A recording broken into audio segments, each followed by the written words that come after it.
Julio, si je ne raconte pas ce que j'ai vécu, comment quelqu'un saura-t-il un jour comment était cette vie? Parce que ce n'est pas seulement ma vie, c'est toute une époque.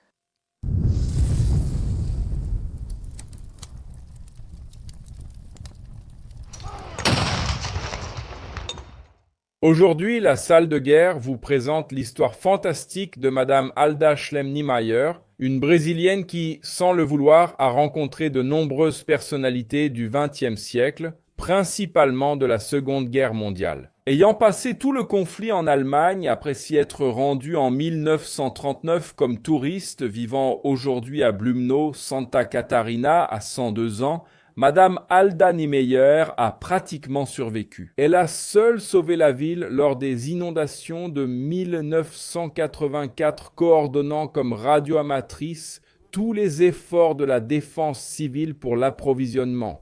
Et en 2012, elle a été décorée à Brasilia de la médaille de la défense civile nationale. Dans cette interview, vous découvrirez l'histoire de Madame Alda Niemeyer durant la Seconde Guerre mondiale. Et je suis sûr que vous allez être surpris. Je suis née à Joinville, où sont arrivés mes premiers ancêtres en 1848 dans la colonie Dona Francisca, qui se trouvait dans un quartier appelé Schröder. Jusqu'à aujourd'hui, 2 de mes arrière-grand-mères sont déjà nées à Joinville. Et du côté suisse, mon arrière-grand-père est arrivé au Brésil à l'âge de 4 ans. Mon père est décédé quand j'avais 2 ans et demi. Ma sœur avait 4 semaines. Et ma mère est retournée chez ses parents à Curitiba, où j'ai passé toute mon enfance et ma jeunesse jusqu'en 1939. Ma mère, après avoir vu mon grand-père, est retournée chez mes grands-parents. Elle a rencontré le directeur de la banque allemande transatlantique, qui était brésilien naturalisé, allemand de naissance, et qui était le directeur de la banque allemande. Et il avait tous les 3 ans une demi-année de vacances. Et ainsi, en 1930, ma sœur, qui avait 9 ans, et moi, qui en avais 10, sommes allés pour la première fois avec mon beau-père et ma mère en Allemagne. Nous avons passé Noël là-bas, nous avons vu la première neige, nous avons fait ces batailles de boules de neige que je déteste quand la neige tombe ici dans le cou. C'est désagréable, c'est embêtant, mais Noël en Allemagne a été merveilleux. En 1930, à 10 ans, je me souviens seulement, par exemple, du jardin zoologique du théâtre de marionnettes que nous avons vu à Munich. Mon père nous a emmenés à Ida Oberstein. Ida Oberstein est la ville où l'on taille les pierres précieuses. Nous avons visité des musées, nous avons fait un voyage culturel. Beaucoup de choses se sont gravées à cette époque, mais j'ai le souvenir d'une période sûre, tranquille, avec les parents de mon beau-père qui nous offraient un merveilleux Noël, y compris avec une banane qu'il nous avait offerte comme cadeau spécial. Quand nous avons croqué dedans, nous avons froncé les sourcils, parce que ça n'avait pas le goût de banane pour nous à cette époque. Mais je me souviens d'une période paisible. Nous étions à Berchtesgaden, nous avons fait une promenade en bateau sur le Königssee, là où il y a cet écho fantastique sur cette paroi-là de pierre, de rochers. Je me souviens vraiment d'une période paisible. Le deuxième voyage en Allemagne, je l'ai fait en 1936 à l'invitation du consulat allemand. Pendant les Jeux olympiques, ils ont invité des sportifs qui n'avaient pas eu la capacité de participer aux Jeux, mais qui avaient tout de même un certain niveau sportif. Ainsi, j'ai été invitée par le consulat et j'ai aussi passé 4 semaines dans un village à Potsdam avec d'autres filles du monde entier, d'Irlande, d'Afrique, d'Angleterre, de France, toutes descendantes d'Allemands. C'était un voyage de propagande organisé par l'Allemagne. À l'époque, je ne m'en suis pas rendu compte, mais plus tard, j'ai vu que c'était aussi un moyen de propagande. Nous étions à Potsdam, nous avons assisté à des conférences. Il y en a un qui est venu chanter avec nous. Nous avons eu des billets gratuits pour les Jeux olympiques, Puis nous avons pris un bus et sommes allés jusqu'à Königsberg. Imaginez quel voyage pour une fille de 16 ans qui tout à coup se retrouve au milieu d'un monde qui vibre autour d'elle. Nous avons fait ce voyage, j'ai découvert l'Allemagne grâce à cela, et ensuite, à la fin de ce voyage, nous nous sommes arrêtés à Nuremberg pour assister au Pataipa. Et c'est là que j'ai pris la photo que j'ai prise à Rudolf Hess. J'ai serré la main de Rudolf Hess. C'est lui qui a pris l'initiative.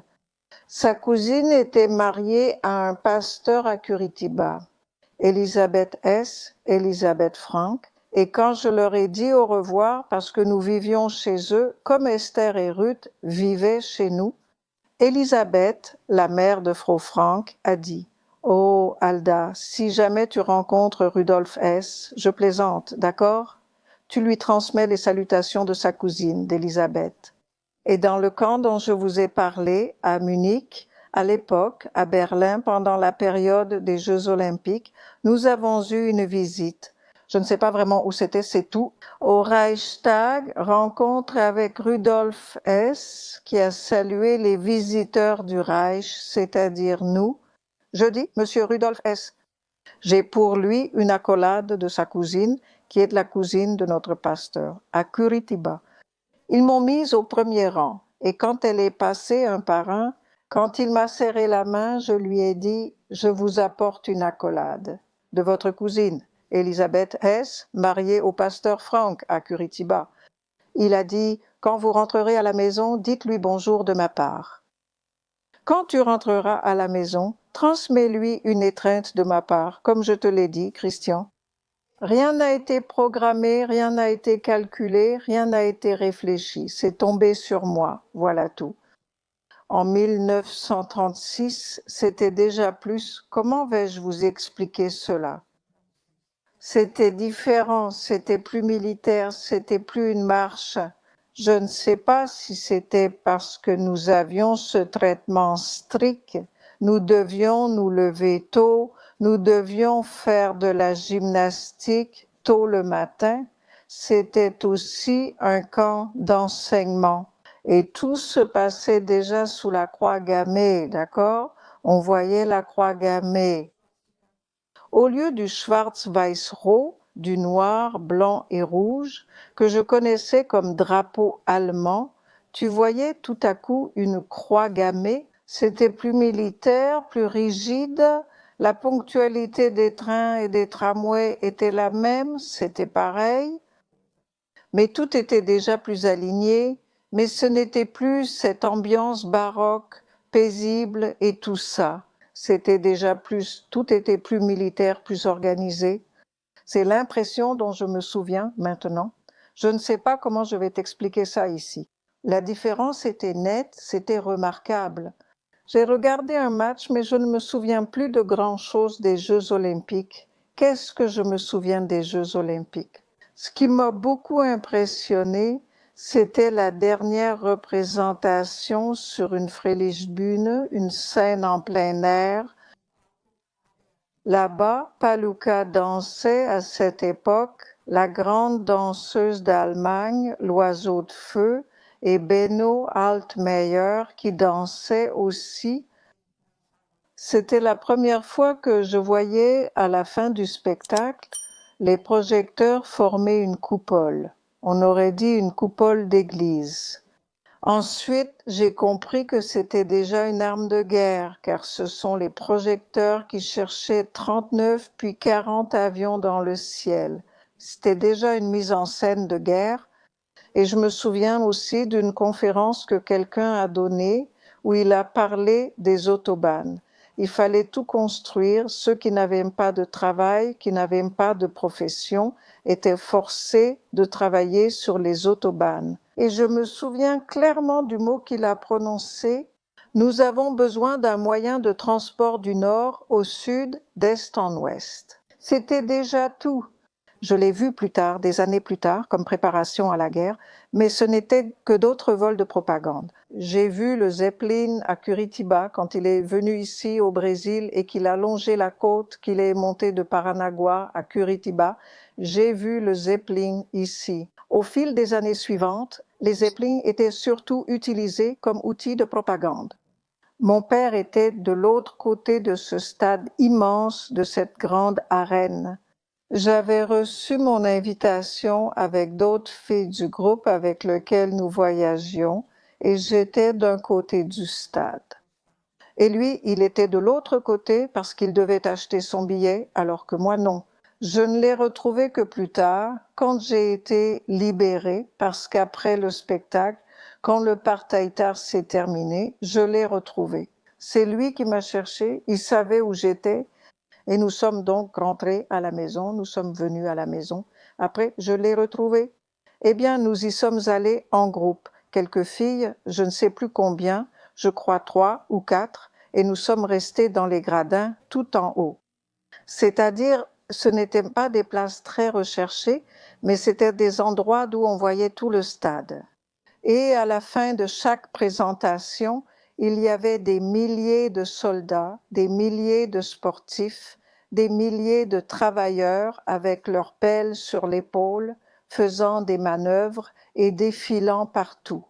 Et à la fin de toutes ces présentations, Hitler, dans sa voiture, faisait le tour complet du stade pour conclure.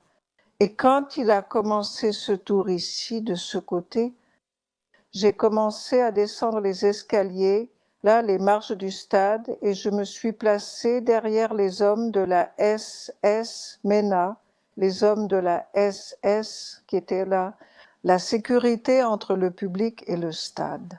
Et l'un d'eux m'a murmuré qu'il ne pouvait pas trop bouger. Vous ne pouvez pas rester ici. Je dis que je ne vais rien faire. Je veux juste prendre une photo. Et quand la voiture avec Hitler est passée, j'ai d'abord appuyé sur le déclencheur de ce petit appareil que j'avais, puis j'ai regardé. Et le résultat, comme je te l'ai déjà dit, c'est cette photo ici. Mon père, c'est lui qui a fait développer la pellicule pour moi.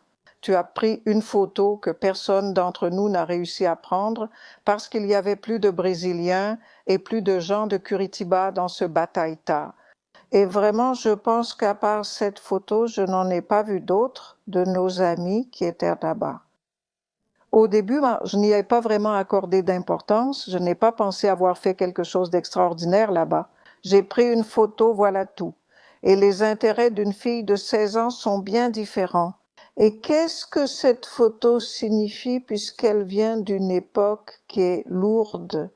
C'était une époque difficile. Qu'est-ce qu'un Français ressent aujourd'hui quand il prend une photo, un tableau ou une reproduction de Napoléon? Je n'ai pas accordé beaucoup d'importance à cette photo, non, et pendant des années, j'avais oublié qu'elle existait. Et ils étaient avec Anna Reich et Rolf Hirt, avec les planeurs à Curitiba. Et comme Curitiba avait une colonie assez importante de descendants d'Allemands, ils recevaient fréquemment la visite de groupes de théâtre ainsi que de concertistes. Je ne sais ni comment ni de quelle manière. Anna Reich et Rolf Hirt se sont arrêtés à Curitiba. Je sais seulement qu'ils ont assemblé leurs avions sur ce terrain d'aviation militaire qui existait. Il était petit, ce n'était pas l'aéroport d'aujourd'hui. À cette époque, il n'y avait pas encore d'aviation commerciale. Mais un de leurs petits avions, de ces petits aviateurs de sport, ils ont tiré leurs avions vers le haut et on pouvait observer les manœuvres qu'ils faisaient. Évidemment, on a essayé de s'approcher le plus possible. Et comme mon père faisait partie du club de sport qui se trouvait juste en face de ce terrain d'aviation. On avait la possibilité d'être là et de voir comment il décollait, les manœuvres qu'il faisait, et aussi au moment de l'atterrissage. On les a suivis jusqu'à ce qu'ils disparaissent derrière les arbres et les maisons. Ça, c'était, je ne sais pas, je me souviens vaguement d'une vague de gens qui voulaient partir en voyage en Allemagne, surtout des jeunes. Je pense que c'était plus de la curiosité qu'autre chose, pas vraiment un lien avec le pays, c'était surtout de la curiosité. Alors, mon beau-père a organisé pour ma sœur et moi un voyage de mai à octobre, avec des déplacements en Allemagne. Tout était organisé, il avait tout préparé et planifié, et nous, ma sœur et moi. À cette époque, c'était un événement un peu, comment dire, étrange. De nos jours, les jeunes voyagent dans le monde entier. À cette époque, deux jeunes filles de 17 et 18 ans voyageaient seules, sans leurs parents. C'était un spectacle particulier dans la société. Mais nous y sommes allés, et comme un ami de mon père voyageait sur le même navire, mon père lui avait demandé de veiller un peu sur ses filles. Et il prenait vraiment soin de nous.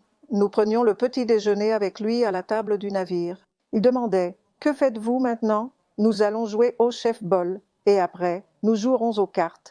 Nous avons eu l'idée de l'occuper. Nous avons inscrit sur le tableau qui était là des événements sociaux.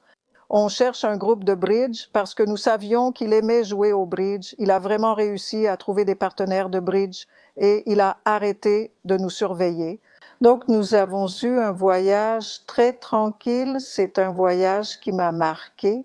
À cause d'un événement impressionnant, l'un des marins est mort à bord et nous sommes allés assister à l'enterrement.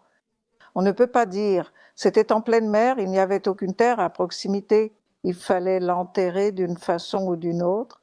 Alors il était allongé sur une planche complètement recouvert de bâches et quelques pois, si je me souviens bien. Alors, nous étions autour de cet endroit. Eh bien, c'était sur une rampe inclinée au-dessus du pont. Le capitaine a parlé du marin, de sa vie, de son comportement. L'orchestre jouait et nous priions. Tout le monde a récité le Notre Père, quand lentement ce sarcophage, comment ça s'appelle? Je ne sais pas. Ce paquet est descendu la rampe et est allé à la mer. Cela m'a beaucoup marqué. Je pensais à cela parce que nous avions l'habitude, chaque samedi, d'aller au cimetière pour apporter des fleurs à mes grands-parents. Alors j'ai imaginé ce que deviendrait la famille de ce marin qui n'avait aucune possibilité. Il n'avait que des photos et se souvenait de lui en mer tout au fond jusqu'à ce que la profondeur descende. Ça m'a marqué, cet enterrement de ce marin. À Hambourg, nous sommes arrivés le 1er mai, la fête du travail. Et mon père, mon beau-père, je l'appelais papa, avait prévenu une famille amie à lui. Et le fils aîné de cette famille était au port de Hambourg pour accueillir ma sœur et moi. C'était bien, c'était un bon voyage, tranquille. Nous avons dit au revoir à l'oncle, nous l'appelions oncle. Il est parti ailleurs et nous sommes allés chez ses amis. Et nous avons profité du temps. Nous avons voyagé à travers l'Allemagne que mon père connaissait et nous avons aussi rencontré les amis de mon père. 2 voyages précédents, de 30 et de 36. Nous sommes partis faire un tour en Allemagne.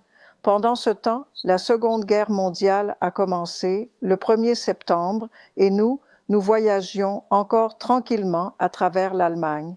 Quand nous sommes revenus à Dortmund, où nous avions laissé notre valise, où nous devions retrouver la famille et où nous avions une adresse fixe, il y avait une lettre du consulat brésilien disant que ceux qui voulaient retourner au Brésil devaient se rendre à Hambourg, à la date et l'heure prévue pour embarquer sur le dernier navire quittant Hambourg pour le Brésil. Nous avions déjà dépassé cette date à cause de notre voyage. Nous ne nous en sommes même pas préoccupés. C'est pour cela que nous sommes restés tout le temps. En Allemagne, nous sommes restés au début à Dortmund et ensuite quand mon père écrivait toujours. Au début, c'était déjà convenu par la Suisse, nous allions communiquer. Il a écrit « Restez où vous êtes, la guerre sera rapide. C'est une blitzkrieg. À Noël, vous serez à la maison. Virgule. Rien de tout cela, n'est-ce pas? Nous sommes restés là, coincés. » Et comme il était directeur de la banque allemande transatlantique qui fonctionnait, il avait envoyé des marcos d'or là-bas.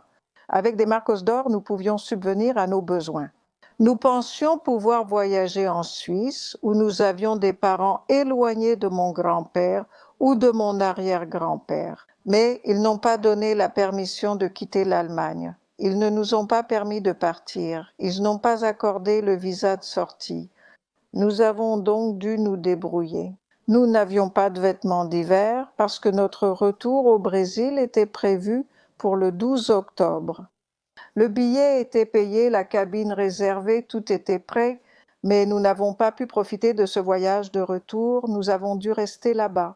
Et avec ces marques d'or que mon père avait envoyées là-bas, nous recevions chaque mois une petite somme. Nous sommes donc allés de Dortmund à Dresde, pensant que Dortmund, qui était une ville extrêmement industrielle, charbon et minerais, avec des mines là-bas, c'était vraiment une ville qui pouvait être une cible. Pour la Luftkrieg, la guerre aérienne, nous sommes allés à Dresde. Et là, nous avons compris qu'il fallait faire quelque chose, que nous ne pouvions pas vivre comme ça, simplement. Alors, avec l'argent des Goldmark que nous avons reçus, nous avons pu payer des études pour ma sœur à la Musikhochschule. Et moi, j'ai commencé à travailler dans une clinique dentaire. De tout ce rapport, tout là dans les feuilles que je t'ai données aujourd'hui. J'ai suivi tous les cours d'infirmière, aussi bien pour le cabinet que pour la clinique dentaire spécialisée, avec toute la chirurgie de la bouche et du visage, et en parallèle les cours de la Croix-Rouge. Ainsi, je me suis occupée toutes ces années de 40 jusqu'à 44, 43, fin de 43. Je me suis mariée, je suis tombée enceinte tout de suite et j'ai alors demandé mon transfert de la clinique vers une maternité. Les cours ont commencé tout à nouveau. En Allemagne, on ne fait rien sans instruction professionnelle, sans cours de formation professionnelle. Même la jeune femme au comptoir qui vend des soies et des tissus doit suivre un cours de formation professionnelle. Ainsi, j'ai suivi un cours après l'autre, d'abord en soins infirmiers, puis une spécialisation en soins buccaux à la Croix-Rouge. Tout comptait, tous les cours. Et quand je suis passée à la maternité, tous les cours ont recommencé, que j'ai suivis. Puériculture, donc soins aux femmes en travail et soins aux nouveau-nés, jusqu'à la naissance de mon fils. Je pense que, d'après la publicité, je ne peux parler que de ce que j'ai entendu et vu. Nous ne pouvions écouter d'autres stations que celles d'Allemagne. Et je sais qu'une nouvelle optimiste a été diffusée, disant que nous allions gagner. Seuls les vétérans de la Première Guerre mondiale, comme par exemple le père de mon mari, il disait « ça ne va pas marcher, Napoléon est revenu vaincu, ça ne va pas marcher ». Et il y avait déjà des gens qui doutaient à cette époque-là. Moi, pour être tout à fait franche, je ne m'inquiétais pas. Pour moi, c'était une question de survie, un jour après l'autre. Je ne pensais pas à l'avenir, à la fin de la guerre, comment j'allais m'en sortir. Je vivais au jour le jour et ce qui se passait dans le présent. Mais je sais qu'il y avait déjà des gens qui doutaient de la victoire allemande, mais ensuite, il y a eu le bombardement de Dresde en 1945, le 13 février 1945. J'avais déjà emmené mon fils hors de la ville. Bad Elsta, où ma sœur, après avoir terminé ses études, est allée chez une autre famille amie à nous, à Bad Elsta. C'était une ville, une petite ville très accueillante, avec des eaux thermales. Tous les sanatoriums là-bas sont devenus des cliniques de la Croix-Rouge. Elle était déclarée ville ouverte de la Croix-Rouge. Sur tous les toits de cette petite ville et à toutes les entrées, il y avait la Croix-Rouge, la Croix-Rouge. Et nous pensions que ma sœur était en sécurité là-bas. Alors, 3 ou 4 semaines avant le bombardement, j'ai emmené mon fils là-bas, parce que nous avions peur de l'invasion russe, parce que les Russes arrivaient et avançaient, le front se rapprochait de plus en plus. Alors, j'ai emmené mon fils, qui est né en août, il avait 6 mois. Je l'ai emmené chez elle et je suis allée voir le maire de cette petite ville et j'ai fait une déclaration devant lui. À la fin de la guerre, car on voyait qu'elle approchait, si à la fin de la guerre elle n'avait pas de mes nouvelles, mais la possibilité de retourner au Brésil, qu'elle puisse emmener mon fils. Cela avec un tampon, avec une signature officielle. Tout était signé et parfait, mais ce document a disparu. J'ignore où il est. Alors, quand je suis retournée à Dresde, j'ai eu la malchance d'assister à la fin de la guerre du mauvais côté. Parce que les bombes qui sont tombées, qui ont détruit cette ville que tu vas découvrir, Cristiano, qui est une ville merveilleuse. Tout ce qu'ils avaient bâti était détruit. Je peux te montrer à quel point c'était brisé. Il ne restait rien debout. C'était une ville, quand je suis arrivée là-bas, où l'on ne voyait que des fenêtres qui ressemblaient à des yeux aveugles. Tout a été reconstruit maintenant. C'est une ville qui n'avait pas de but militaire, sans industrie de guerre. Et je suis retournée là-bas par respect pour l'éducation que j'ai reçue et aussi pour ma belle-mère qui était seule et avait une pension de vieillesse. Toutes les personnes âgées, toutes les personnes vieilles. Ça s'appelait Dauerheimschutz, c'est-à-dire, comme ici dans les maisons de retraite, on peut y mettre les personnes âgées. Tu pouvais entrer dans ce Dauerheim où il y avait des chambres que tu louais au mois, à l'année. Combien payait-on? Et elle était seule. Mon beau-père était décédé, mon mari était au front. Donc par conscience et par respect pour elle, même si elle a été, excusez-moi l'expression, une vipère, elle a été tout sauf une belle-mère. Elle a été une mère pour moi. Je suis retournée là-bas pour pouvoir aider. Et j'ai alors eu le malheur d'assister à la destruction de cette ville et de survivre à des attaques aériennes. La première fois quand c'est arrivé, nous sommes allés au sous-sol et chacun des occupants de cette maison, qui avait 3 étages, avait déjà sa place définie au sous-sol, où tu pouvais mettre une chaise, un fauteuil, tu pouvais emmener tout ce que tu pouvais sauver. Au moment d'une attaque aérienne, tu ne prenais que ton sac et ce dont tu avais le plus besoin, et tu descendais. Alors nous y sommes allés. Quand l'alarme a retenti, c'était une sirène misérable. On savait que des avions allaient s'approcher. Nous avons couru à la cave et ça a duré environ 15 ou 20 minutes. On entendait ces explosions tout près et c'était horrible. Tu penses que c'est la fin de ta vie, tu penses que tu ne vas pas t'en sortir. Et puis tout à coup, tout redevient silencieux. Nous sommes sortis de là, notre maison était debout, mais sans fenêtre ni porte. La pression des bombes avait tout arraché et, eh bien, il y avait quelque chose sur le toit qui avait pris feu, mais ils ont réussi à l'éteindre. Alors, nous pensions que notre expérience de la guerre était terminée dans ce froid glacial parce que tout était ouvert avec un vent fou. En regardant par la fenêtre, tu voyais, c'était une maison d'angle. Alors la maison à droite, la maison en face et celle à gauche avaient des trous.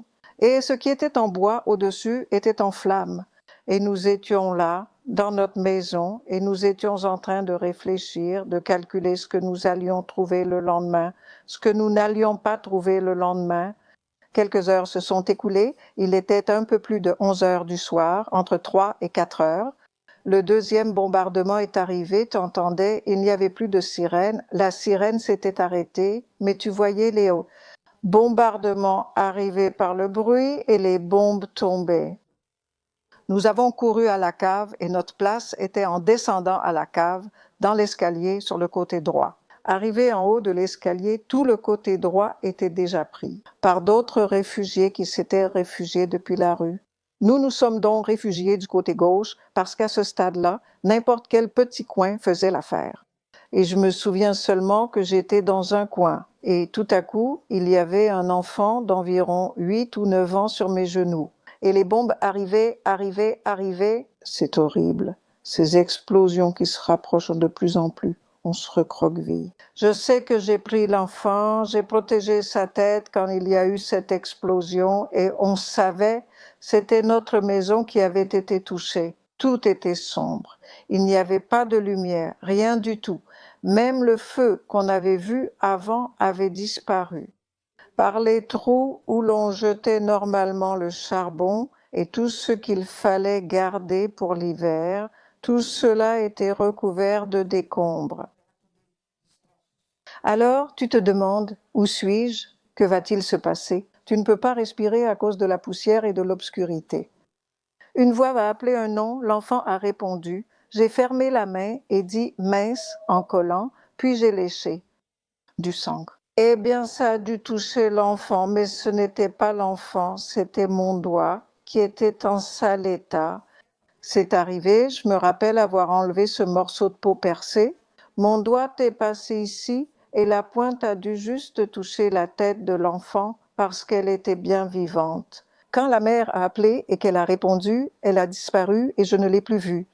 Puis il y a eu un autre grondement, encore un, une petite explosion. Et nous l'avons appris par la défense civile. Cela m'a ensuite beaucoup aidé. Pendant l'inondation ici, la lumière et l'air entraient par le même endroit. Et il est possible qu'on puisse sortir. Je ne sais pas qui a fait ce petit trou et c'était l'un de ceux-là des fuites de la cave. C'est pourquoi nous sommes sortis de l'obscurité de la poussière pour entrer dans l'enfer de feu. Vous ne pouvez pas imaginer la force de ce feu, il semble vous aspirer, mais nous avons appris à marcher à travers le feu. Donc, de cette façon, comme je vous l'ai déjà expliqué la dernière fois, l'autre s'accroche là, fait comme ça, parce que la main, tu ne la tiens pas, mais comme ça. Essaye ça une fois, essaye de casser, marche comme ça. Contre l'eau, contre le feu, contre le vent, de cette façon, tu marches en sécurité et en chaîne. Nous étions 3 et nous sommes sortis à travers le feu en direction du fleuve Elbe. Il est venu une poutre ou un morceau de bois. Je ne sais pas ce que c'était et ça m'a frappé au front. Vous voyez, il y a un léger renfoncement ici. Et je suis restée 3 semaines aveugle à cause de la chaleur qui a touché et gelé le liquide de mes yeux. Gelé, brûlé, comme du blanc d'œuf, d'accord? Le médecin m'a expliqué plus tard, ici ça saignait, mais je ne voyais plus rien. Nous avons quitté notre sous-sol sans rien, pas même un mouchoir ou des papiers. Nous n'avions que nos vêtements. Je n'ai même pas trouvé mon sac, je n'ai même pas pensé à mon sac en sortant de là. Tu veux survivre, tu ne penses à rien d'autre. Par chance, quand nous sommes arrivés à la rivière Elbe, nous avons remonté la rivière Elbe, nous avons commencé à marcher, nous sommes sortis en périphérie de la ville et je ne sais pas où nous nous sommes arrêtés. Dans une maison, nous avons frappé à la porte et ma belle-mère a demandé un peu d'eau pour laver mon visage qui saignait. Alors ils ont vu qu'il y avait une blessure ici et que j'étais aveugle. Je ne voyais plus rien. La lumière et l'obscurité, oui, mais les formes et l'environnement, rien du tout. Nous avons eu la chance de frapper à la porte d'un médecin. Je me souviens très clairement que quelqu'un tenait ma tête et j'ai entendu des sanglots. C'était la femme du médecin qui tenait ma tête en sanglotant. Par compassion probablement, et lui, il essuyait mon visage. Il a coupé un peu de mes cheveux ici, il a mis un sparadrap, je ne sais pas ce qu'il a encore mis, et il a mis quelque chose sur mon œil. Et ils ont même eu la gentillesse de nous offrir un café. Ce qu'on appelait du café, c'était de l'orge torréfiée, moulu, et on appelait ça du mokfuk. C'était du café à l'époque, mais il était bien chaud et il était bon. Et la femme du médecin a même coupé un morceau de pain en petits morceaux et me l'a donné à la bouche avant que nous commencions notre promenade. Pendant ces semaines où j'ai réussi à marcher, aux tenues, je n'entendais que des voix et le souffle des chevaux à côté de moi. On m'a expliqué que c'était les chevaux du cirque Sarrazane qui avaient, au milieu de la représentation, l'alarme a retenti. Ils n'ont pas eu le temps de se changer, ils ont pris les chevaux et se sont enfuis. Et ils se sont enfuis dans la même direction que nous. La nuit, nous passions la nuit sur des vérandas, dans des étables ou des caves, là où on nous offrait un abri.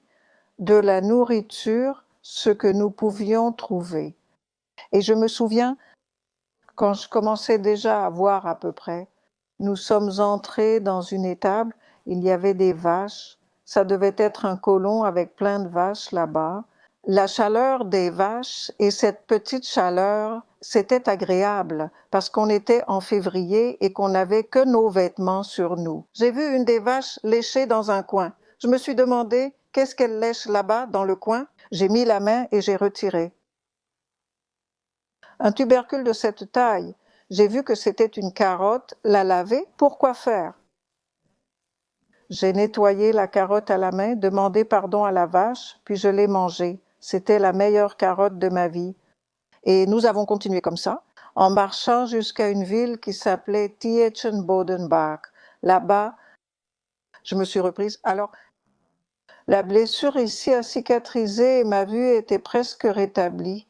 Mais nous n'avions pas de papier, nous n'avions rien. Nous sommes revenus à pied, tous ces kilomètres à pied, parce qu'il n'y avait pas de train, pas de bus, rien du tout, aucun moyen de transport.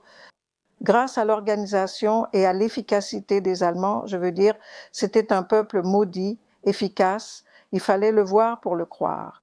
À l'entrée de chaque rue menant à Dresde, il y avait un petit bureau improvisé où l'on pouvait s'enrôler. Alors il demandait le nom et la rue où nous habitions.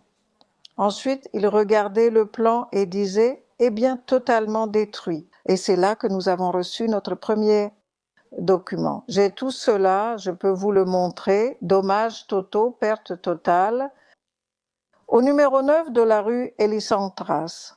Et la famille chez qui nous étions avait par hasard une machine appareil photo avec une vieille pellicule à l'intérieur. Ils pensaient que ça ne fonctionnerait plus, mais nous l'avons prise au cas où et nous avons pris des photos. J'ai ces photos de l'Elisantras 9, de ce qui restait de notre maison parmi les décombres, et nous sommes revenus avec ce petit papier qui nous identifiait comme Total Schaden, c'est-à-dire en prouvant que nous n'avions vraiment plus rien, juste les vêtements que nous portions. Encore une marche en direction de Bad Elsta, où se trouvaient mon fils et ma sœur. Là-bas, en Tchécoslovaquie, il y avait déjà une portion de voie ferrée qui arrivait près de Bad Elsta à Bad Brambach, et nous y sommes allés, nous avons pris ce train. C'était comme des sardines en boîte, entassées. Il y avait des gens assis sur les bancs, et entre les bancs, dans les espaces, nous étions toutes serrées les unes contre les autres. Et je me souviens qu'il y avait une dame dans un coin qui dormait, une jeune femme, qui dormait sur le côté, une femme d'âge moyen, avec un bébé contre elle. Et je pensais à mon bébé que j'allais voir. Je voulais voir et j'ai essayé de toucher, mais elle a retiré ma main et a dit « Ne touche pas ».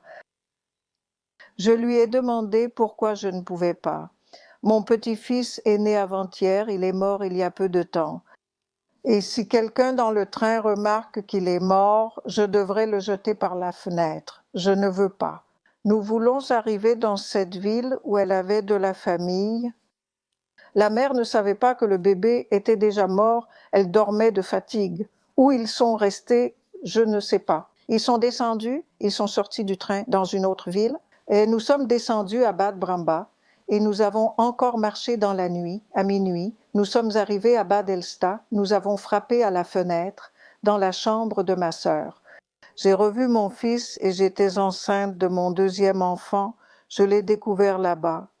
C'est mon histoire du bombardement. J'ai l'impression que tous les Allemands avaient peur de l'invasion russe. J'ai appris par des amis que l'une de nos amies avait été violée par 16 Russes et qu'elle est morte sur le coup. C'était l'un après l'autre. Et c'est une amie qui était présente qui me l'a raconté. Elle aussi a vraiment souffert, mais pas autant que celle-là. Elle était très belle, c'était une beauté, cheveux roux, jolie, une vraie personnalité. Ensuite, il y a eu l'occupation russe et les Américains sont arrivés tout près quand les Russes ont rassemblé les étrangers. Ils nous ont sortis des maisons privées pour organiser le transport. Ils nous ont sortis de la maison de nos amis, nous ont emmenés dans une ville voisine et nous ont installés dans un camp. Ils nous ont laissés dans une usine, dans un bureau, c'était juste ça, une petite pièce. Et le Russe parlait un peu allemand et m'a expliqué que je devais laisser ma sœur bien dans le coin et moi devant, parce que les Russes respectaient beaucoup les femmes enceintes. Nous avions aussi un bébé. Alors, il venait 3 fois par jour et il disait « Komm, Frau Westphasser ». Il m'a prise par la main, m'a emmenée dans une sorte de cuisine improvisée et m'a donné du lait, une tasse de lait et du pain. Cela 3 fois par jour. Il nous a respectés aussi. Il n'y avait rien dans ce bureau à part une couche de foin par terre. Mais nous y sommes restés 2 ou 3 nuits, c'est tout. Ensuite, ils nous ont mises dans ce train et nous sommes allés à Hof pour être échangés contre des Russes. Nous avons eu à nous présenter. À la mairie, j'ai pris les passeports à elle et à moi. Elle était à côté de moi et je les ai tenus. Quand 2 ou 3 personnes sont sorties de la mairie, des étrangers pouvaient entrer 2 ou 3. Mais devant le portail de la mairie, il y avait un Russe avec une carabine. Et cette carabine, soudainement, était pointée sur mon ventre. Eh bien, s'il appuie sur la gâchette maintenant, comme j'avais déjà lu beaucoup de romans policiers, je savais que quand il appuie, il ferme les yeux. Je me suis dit, évitons son regard. J'ai regardé le Russe dans les yeux, et lui, avec la carabine posée juste sur mon ventre, bien visible, il s'est levé. Quand 2 sont sortis, ma sœur et moi sommes entrés. Nous nous sommes présentés au commandant russe. Il a pris le passeport, a regardé sur le côté, tête relevée. J'ai dit « Excusez-moi » et tourné le passeport, puis il a vu la photo. Et j'ai dit « Amerikanski ». Il ne parlait pas anglais. Je dis « Amerikanski ». Je savais que c'était du russe, qu'il allait comprendre. Alors, il nous a donné une sorte de laissez-passer et, 1 semaine plus tard, on nous a appelés pour être déportés vers la zone d'occupation américaine. Nous sommes partis, placés dans un train. Je ne sais pas qui parmi vous a vu le film Dr. Zhivago, ces films où tout le monde est entassé. C'était un wagon de marchandises sans banc, sans rien, avec 2 portes de chaque côté, où se trouvait un Russe avec une carabine. Parce que nous avons traversé le Niemandsland, la terre de personne. Il y a 3 kilomètres entre chaque occupation américaine par les Russes. À Hof, dans la ville de Hof, nous avons été échangés. 1, 2, 3 du côté russe contre 2, 3 Ukrainiens qui étaient réfugiés en Allemagne ou qui faisaient partie du régiment Vlasov, qui combattait du côté allemand. Alors il y avait ma sœur, mon fils et moi, nous étions les 3 qui avons été échangés. Lui dans sa poussette, dans la voiture de bébé, avec nos affaires en dessous, le bébé au-dessus, et nous avec les sacs que nous pouvions porter. Nous sommes arrivés dans la zone d'occupation russe. Le Deutsche Museum était complètement vide, il n'y avait plus aucun objet d'exposition, c'était vide, et c'était le siège de l'Organisation des Nations Unies pour l'éducation, la science et la culture, où tous les étrangers et les soldats des forces d'occupation alliées avaient un accès libre. Et là, nous avons été enrôlés et il y avait un soldat américain qui donnait à chacun de ceux qui étaient là, étrangers, qui avaient été acceptés, une bande de carton ondulé. Quand il a vu mon ventre qui était déjà bien arrondi, il a plié le carton et m'a donné 2 couches de ce carton. Il a pris un couteau, découpé de haut en bas, c'était mon lit. Mon Dieu, les enfants, quelle épreuve! Ce sol au-dessus avec le ventre, on ne sait plus comment se tourner. Mais c'est passé et 2, 3 jours plus tard, nous avons été emmenés au Funkaserne. Nous y sommes restés et c'est là que nous sommes nés. Adieu, mon second enfant. Je m'étais séparée de mon mari, de mon premier mari en 46, déjà dans le camp, déjà dans la caserne de l'aéronautique, et il ne pouvait pas entrer dans le camp parce qu'il était allemand. Mais une amie à nous a emmené les garçons jusqu'au portail, là à l'entrée. Et un jour, il est revenu juste avec le bébé dans la voiture, en pleurant parce que mon mari et ma belle-mère avaient pris mon bébé, qui avait 1 an et quelques, 2 ans. 2 ans, il parlait déjà, et qu'ils sont partis avec lui. Ils attendaient le tramway, ont pris l'enfant, sont montés et ont disparu. Et comme ma sœur travaillait au secrétariat de ce campement d'étrangers, parlant couramment anglais, elle a prévenu les Américains et ils ont mobilisé toute la police. Toutes les gares ferroviaires, toutes les stations de bus, toutes les sorties de Munich, chaque voiture qui sortait était contrôlée. Et la nuit, vraiment, c'était comme en plein jour la nuit. Ils les ont attrapés avec des billets à la gare pour la zone d'occupation russe. Parce que les trains circulaient, ils les ont attrapés avec le garçon et ils m'ont ramené le garçon à minuit dans une Jeep. 3 de ces hommes de la taille de Giulio en uniforme avec tout ce qu'il faut, le costume, les décorations et tout. Et mon fils blondinet, tout mignon, maman, des bonbons, des bonbons, des bonbons. Pour qu'il reste tranquille, ils l'ont gavé de biscuits au chocolat et de bonbons. Et il était heureux comme tout, et il n'avait jamais vu de lumière la nuit parce nous étions au campement.